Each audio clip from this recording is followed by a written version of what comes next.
Then we'll go ahead and get started. Thank you for your patience. The high school kids just got out of their assembly in the Robert B. Goff Theater, and this morning we're very privileged to have Mr. Gaugh's son, Dr. Kevin Gaugh, with us today for today's GetREAL session. Welcome to GetREAL. GetREAL is an opportunity for high school students to explore university and career options with our ISKL alumni working and studying around the world. It's an opportunity to learn more about university and work life and ask important questions in a small group setting. Today, we're so excited to welcome Dr. Kevin Gaugh, an ISKL alumni from the class of 1978 and currently the Dean of the Career Center at Lawrence University. Dr. Gaugh has extensive experience in career counseling, college mental health, and intercultural training. His journey as a third culture kid growing up in Malaysia, combined with his academic and professional expertise, makes him an invaluable resource for our students navigating their future careers and university paths. Today, he'll share insights on cultural adaptation, career discernment, and building a fulfilling career in an increasingly globalized world. So with that introduction, I'll turn it over to Dr. Gaugh. Thank you so much for being here today. Thank you, everybody. It's so exciting to be talking with fellow folks at ISKL.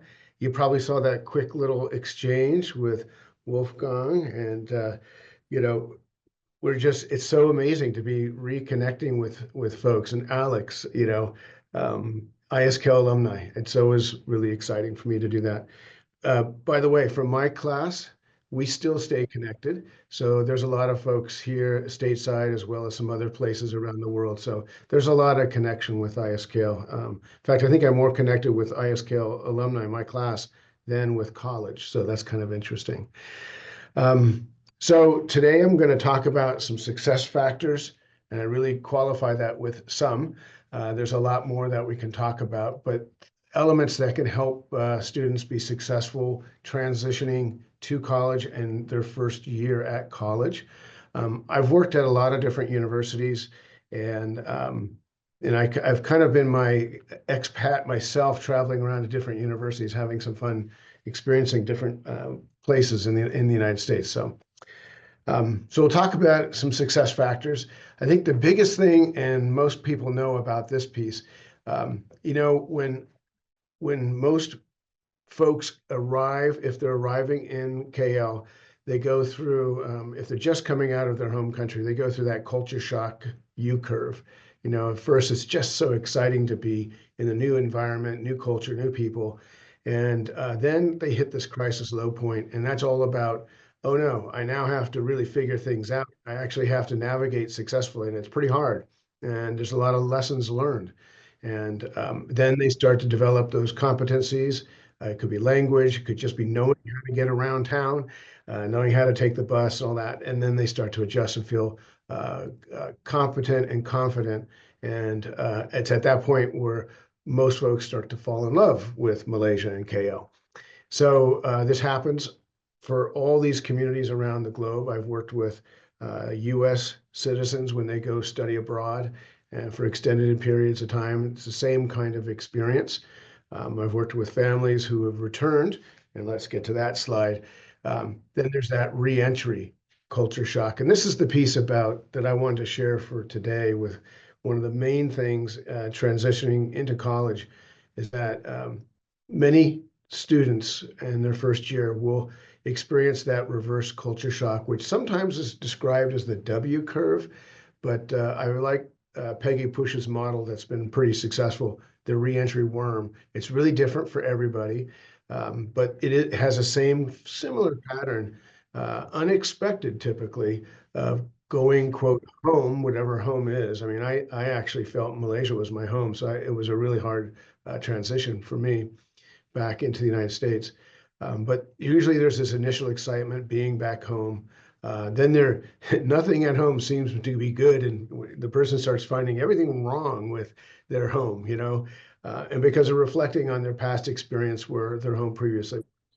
And then they start noticing some differences and finding there's frustration and a lot of times anger and Sometimes it's a real form of depression with some college students.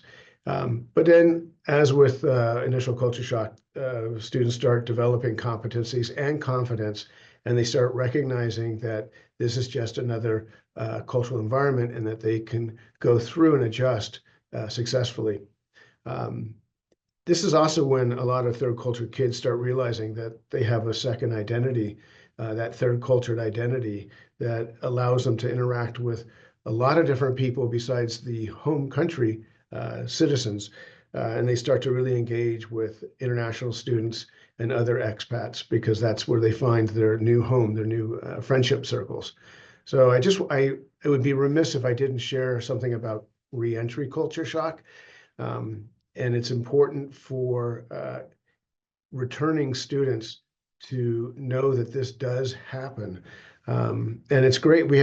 Universities have great resources for when this occurs. I'll talk a lot about that. What I find interesting, though, is sometimes those resources don't get it. So it's really important to find the people on campus that do, and I'll share some tips on how to do that. So, by the way, as we go through these slides and my comments, I'm pretty happy to take questions, but we will have a Q&A.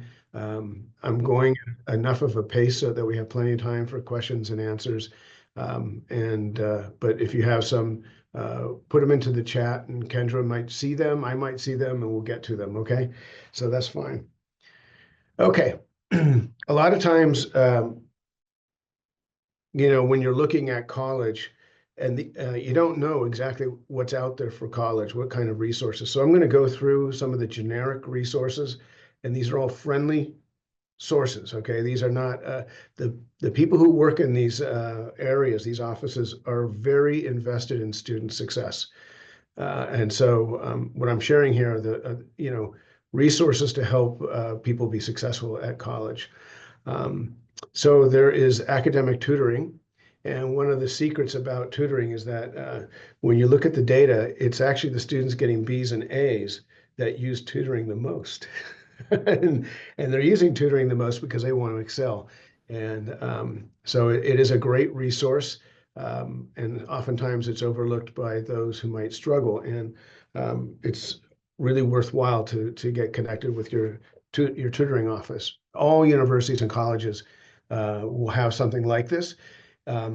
What's also interesting is that the US model for student services has now been emulated in other countries, like in the UK and Australia. So there's more these kinds of services at other campuses around the globe now. The Counseling Center, I used to do a lot of college mental health, and Counseling Center is a great resource inside the United States. Seeking out mental health support is now a very open, transparent process.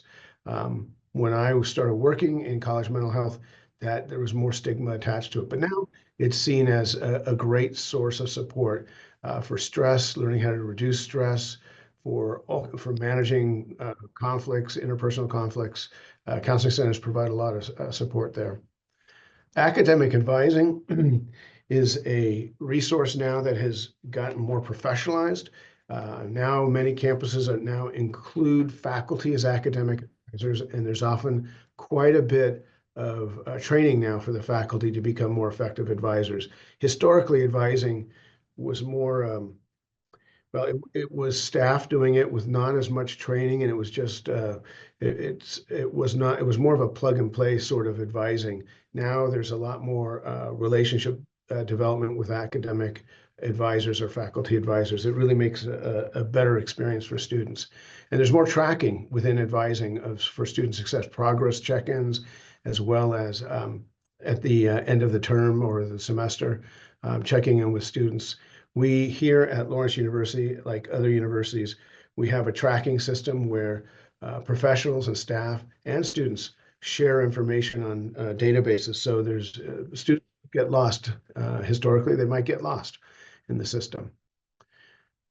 The Career Center. I have to talk about the Career Center.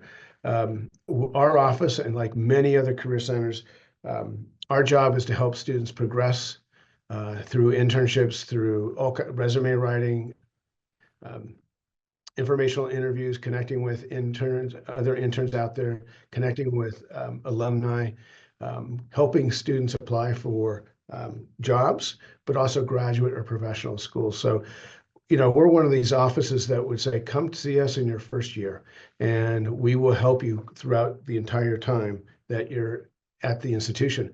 And most universities and colleges offer services for alumni at no cost.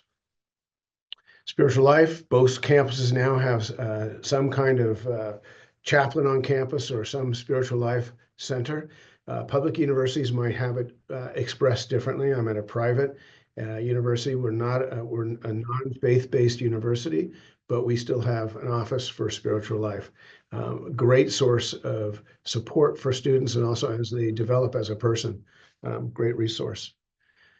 This is an interesting story. International Students Services or offices. I didn't know where to go when I went to college, what office I could go to, but I saw International Student Services, so I went there, and those folks were helpful. They were kind of mystified why I was showing up, and as I explained where I grew up and some of the questions I had, they were able to help me out. So that was good. Also, I met some lifelong friends now from the International Student Office. Also, there's the Study Abroad Office. These folks also understand reentry and reverse culture shock. I wrote a FAR in this because most schools also promote students going domestic programs outside of the campus, beyond the campus. So, for instance, we have a full-on Washington, D.C. program here at Lawrence. It's very common for other campuses to have a very similar type of program. It may not be in DC, it could be in New York City, could be out in Silicon Valley or Los Angeles. But in addition to that, study abroad, our office has over 60 affiliated programs, and we also have a campus in London. So we're not unique. Many other universities have the same kind of program. Believe it or not, the IT help desk, they are an essential, they've helped make the world go a little bit better. They actually are very student-centric as well. Wellness center, this is not only the health, but it's also can include a lot of physical health. Sometimes it's for athletes as well.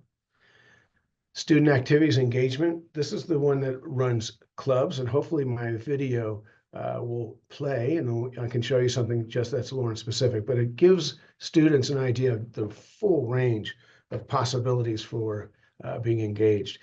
And I'm sharing all of these because as a student coming into a system, the more engaged that they become, they will feel more support and they'll have more contacts for support. Student government, just like there is at ISKL, there's student government at a college or university. The folks that go into student government, they tend to stay with that, and they end up having a lot of face time with the college or the university's executive team, the provost, the president, or the chancellor.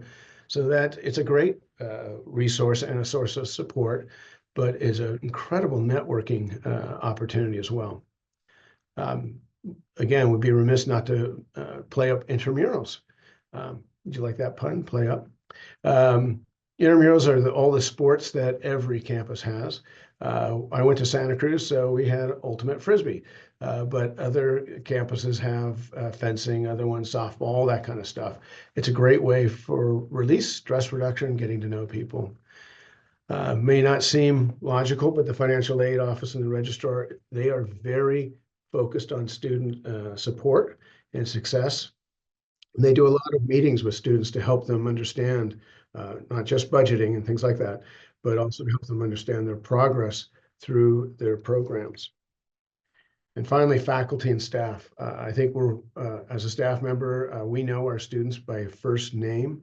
The same thing for faculty, and we check in on students. We notice when a student might not be as chipper as they usually are, and we'll check in. So there's a lot of support on most campuses. And this is the big video. I hope it plays. Here we go.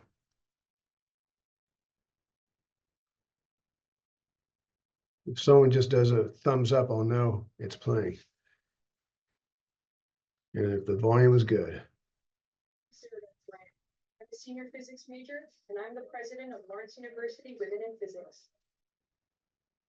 Pure salty sea dog seeking to spring sarcastic songs and spiteful songs as well as side with our shit. If you join Senator's Hall, you can have a little skill. We are really excited for you to learn this beautiful language.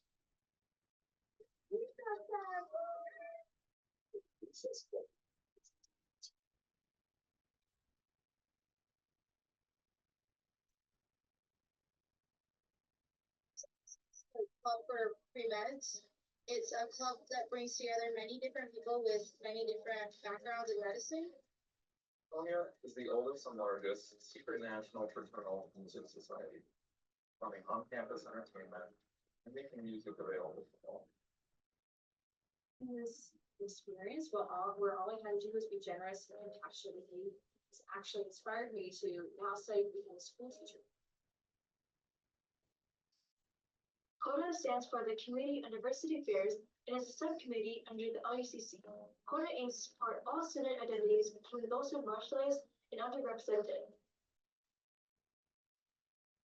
Both of us contribute to the community at large, bringing all students representing each other, creating a support group for anybody and everybody. Our events are welcome. We want to be a second home to all students on campus. Your radio show can be anything: a talk show, live music, DJing, or even playing D&D with your friends. Your imagination. Every winter, we host a 50-hour-long trivia contest with over 300 on and off-campus participants. Trivia is weird and super fun, and I hope to see you play this year.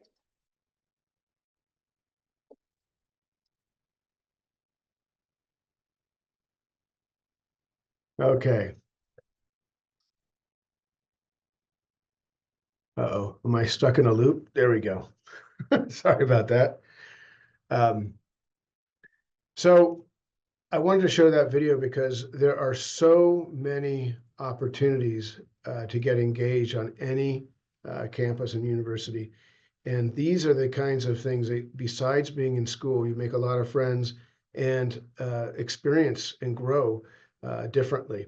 So it's not just pure academics. This is life. And you're doing that at ISKL, but it's okay to continue doing that. So I kind of skipped ahead here, so sorry for that. Time, money, and social management.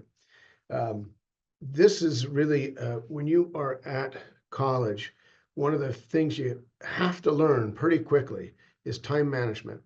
You don't have mom or dad or somebody wake you up. It's up to you then. You don't have somebody to tell you when it's time to go to bed. It's all up to you to manage your schedule at that point, and it's from day one. And when I went to college in Santa Cruz, I had a 7:30 course every day, 5 days a week. I was studying Mandarin, and the language courses at Santa Cruz were started at 7:30. So that meant I had to get to bed at a reasonable time if I was going to make it. So I had to learn all that. And so will you. Money is different. Money management has changed a lot over the years, but you also have to make sure that you can fund everything, and it's your money at that point. And you're the person in charge of making sure you have the funds available. And social management. This is something that you're going to have a lot of new friends, and it's really easy this creeps into the time management piece. It really is easy to have a lot of social time with friends and have your academics maybe suffer. And, the reason why you're coming to college is to study and go through the courses, but also these elements to learn about time management, money management, and learn how to manage your social circle and the people who are important to you.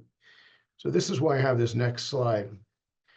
And, one of the fun things about being at college is some of the fun things that happen, like parties and social engagement. They're real. But you got to be mindful about all of this and safe. And you know, I'm happy to talk more about this, but I think there are choices that you will need to make that keep you safe and in school.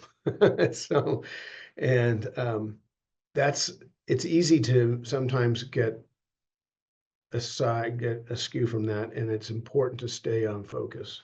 So I just want to point that out, and happy to talk more about that. So a lot of times you may have heard this rule, but when I was working at an engineering school, we had students feeling like they didn't have to worry so much about this, but they did. Every school I've heard this rule, and you may know this. For about every hour in class, expect 2 to 3 hours of studying outside of class. That may be something that's different. And if you're at a school that's like an engineering school, it might be more. So you really have to budget your time so your academics do come first. And there are some courses and some subject areas that sometimes it's less. When I took my Mandarin course, it was more. It was not 2 to 3 hours. It was, I had to study maybe 3 to 4 hours daily because I was learning how to write characters. It took time. It wasn't something real quick. When you're studying certain subjects, it's going to take time. So that's something you have to be mindful of. It's not a problem. Interestingly enough, when I got to college, I discovered I really liked learning, and it was a fun process, more so than I expected. So putting in the time became easier and easier. You saw in the video, there's a lot of affinity groups. This is just an example from another couple of universities. I just put this together. It's really cool to connect with an affinity group. These are students with like-minded kind of associations, and they're open to everybody, and they center around some kind of common theme. And it's interesting. I actually have not seen a third cultured kid network.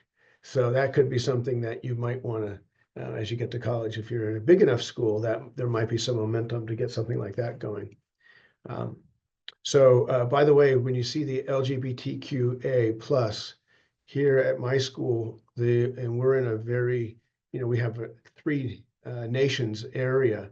So we've added 2 spirits, which is something that the indigenous population would call something that is an identity that is not a cis identity, essentially. And they're like in 2 different worlds. So here in Wisconsin, we use the 2S. So it's pretty cool. It's something we've added. So this is kind of like near the final end of this presentation, and I'd love to take questions, but here it is. It is important, it's 100% okay to not know your academic major right away. You don't have to say, I am X, even in your first year. And it's 100% okay to change your major when it makes sense. Most of us have changed our majors. It's great to ask for help, 100% okay. You're going to have RAs or resident assistants or community assistants. They are juniors or seniors, and they live in the residence halls. They're a great resource to talk to. They know the system, and that's one reason why they're hired to do that. They will be there to help first and second year students. And it's okay to not know things. And my personal example was I really didn't understand American football. I had no clue really about American football when I got to the United States. And I had to ask a lot of questions that, people were scratching their head at. It was pretty funny. There's still things I don't understand. I'd rather watch the real football, like, Premier League and stuff like that. It's great to use tutors. And I mentioned this before, the excelling students tend to use tutors. It's okay not to fit in right away. You don't have to conform. It's great to find new friends that are your friends. Again, you don't have to conform. And this is important. It's okay to keep in touch with your family, your friends, and ISKL, because those are networks that will help you make the adjustment.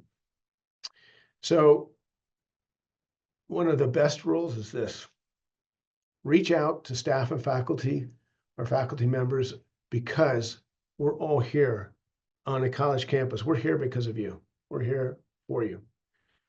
So never forget that. That's one of the key things that we all talk about, is that we're here for the students. Okay, so there may be some questions, and more than happy. I got to show you this one slide. I love that world map, so I had to show that. Okay. All right, I'm stopping the share here. And there may be some questions. Happy to answer questions. I know I went through this fast, but that was intentional, because we wanted to leave some Q&A time. Thank you so much, Dr. Gaw. There was a couple questions. Well, there's one in the chat so far, and I would encourage others to go ahead and share them. Students, I know you've got to get to class by 12:10. So if you've got questions, please don't be shy to hop on the screen and just ask, or you can put it in the chat. And then I know there's a lot of parents here this morning, and Dr. Gaw has graciously said that he's available to stay back if the questions run a bit long. So please don't hold back. The one question that we got from a student in the chat, it's related to visas for parents. So if parents want to follow their child over and I guess be around and maybe help them in the transition, what would be the requirement in terms of a visa, or is that possible? Well, that would be, I would have the parents talk to the International Student Services Office, but they would probably need that visa through the U.S. Embassy, if a visa was required for them. But the International Students Office would be able to provide more information, because that does happen. I met a family late summer. We started in September, and that's exactly what mom and dad were doing, that they were helping their student get set up. And so they weren't here the whole time, but they were here for a couple of weeks. So they may have been able to come in on a tourist visa. I didn't ask them how they got here. But they were from India, and they were making sure their student was set up and launched into that first term. And we have 10-week terms here. So there's a fall term, winter term, and a spring term. Someone asked, is tutoring free? Absolutely. All of the services that our campus, and I would say almost every other campus, all of our services are free. Because that's part of the tuition that families pay for the student coming to the campus. So yes, free. Same thing with counseling, same thing with wellness. That wellness does have like $5 fees, pretty minimal fees for certain kind of things that have costs, but they're so subsidized, you barely know that there's a fee. We received another question in advance from a student. It was, some of us are quite unsettled on a major we want to pursue. As technology is advancing so rapidly, do you see any difference from your time of graduation to now in terms of the correlation of majors to careers, and how can we make IB course selections to maintain flexibility in our career choices? Okay, great question. I might have to take it in two parts, but so yes, things are changing rapidly. This is one reason why it's okay not to have a set plan, a set major coming in, because the landscape is changing quite a bit. And I mean, it has changed within the past year and a half with artificial intelligence. But that doesn't mean jobs are getting thinned out. There's less work. There is plenty of work that artificial intelligence will never be able to touch. At least that's what people believe. So there's a lot of interpersonal type of career pathways, a lot of career pathways that require critical thinking, for example, where AI doesn't really do critical thinking that a human can do. So there's I wouldn't worry because new career pathways are going to develop or expand. I think the advanced coursework that a student does, or the rigorous, like an IB program, that's all going to help a student be able to pivot. And as they come into college, you know, one of the kind of unspoken truths with careers is that most adults over the time of their lives change careers several times, 3, 4, 5 times. In a career center, we often tell students, look, your major doesn't equal your career. So a student can major in psychology, but the skills that they develop in psychology take them to management, or maybe it takes them to teaching, or maybe it takes them to finance, financial advising. We have students who it's really common. Like, I'm at a liberal arts and music conservatory school. It is very common. We have alumni who are CEOs, and, we didn't have a business program then. We have a small liberal arts informed business program now. So you get these people who are heavyweights in industries, in business industry. And it's because of the critical thinking. It's the communication, it's the interpersonal skills that they develop. It may not be specific content that they have, but they know how to learn, and they consider themselves lifelong learners. So I would say, as long as a student is really open to learning and working on that openness and just kind of devouring knowledge, they're going to be flexible. There's another question in the chat. I think it's maybe from a parent. It says, do you suggest to take a foundation year if the student is not sure about what major to take? So I would say yes. First of all, many universities, I won't say most, but many have first year courses.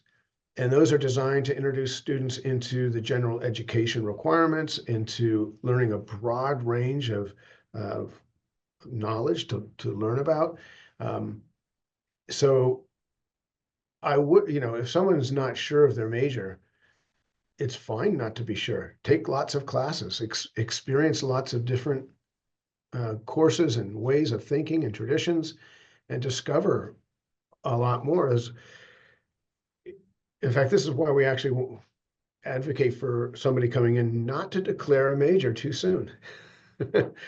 Take a big range of classes. There's a lot out there to learn about in the world.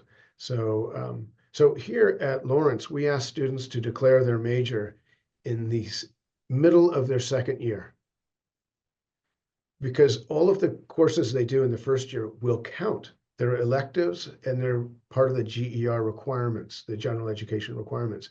So they will all count. So they're not losing any time.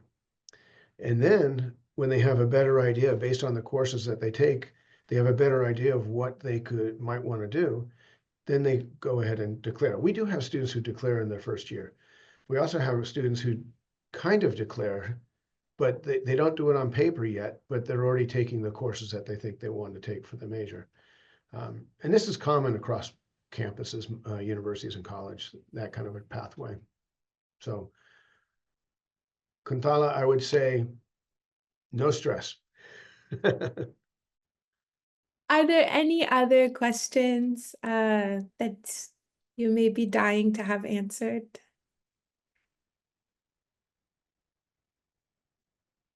Well, if not, I'm going to put into the chat my email address. If anybody has questions, I'm always more than happy to answer them via email, or we can set up a Zoom appointment. We can figure something out, and if I can help, I'd be happy to. Okay. Well, with that, we will wrap up right on time today. Thank you all so much for joining us today. I would like to extend a thank you to the high school counselors, especially Heather Cook, for helping me organize today's discussion. And additionally to the students and parents and even our alumni who made time to join today and for your thoughtful questions. And then most especially to our alumni speaker, Dr. Kevin Gaw, for his generosity in sharing his time and his expertise with us. We so deeply appreciate your insights and your experiences, and we look forward to continuing the conversation in our future GetREAL sessions. So with that, I will let everyone get to class or on to the rest of their day. Thank you all so much, and thank you, Dr. Gaw.